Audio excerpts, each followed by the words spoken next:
رمز استقلال، رمز آبادی ملت، رمز خوشحالی این کشور و دولت.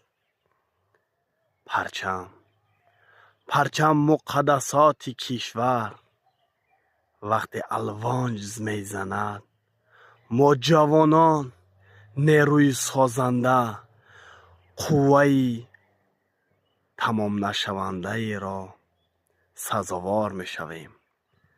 وقتی که ما شکوفایی کشور، شکوفایی ملت خود را می بینیم، چقدر جوانهای شکست ناپذیر می شویم، چون که ما زاده های این ملتیم، چون که ما در این کشور به دنیا آمد و در این کشور زندگانی میکنیم.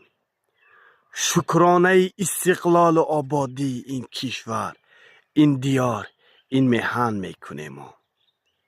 هر یک وقتی که ما الوانج پرچم مقدس خود را میبینیم، باز به مثل طفل نوزاد از سری نو زنده میشویم.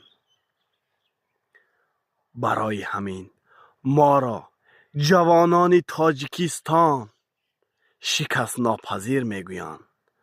ما چی در قسم محافظت باشد، چی در قسم سازندگی و آبادانی باشد، چی در قسم معرفت و فرهنگ داری باشد، ما هرگز شکست ناپذیریم و شکست ناپذیر میمانیم، چون که ما تاجیکیم، تاجیکی تاج داریم.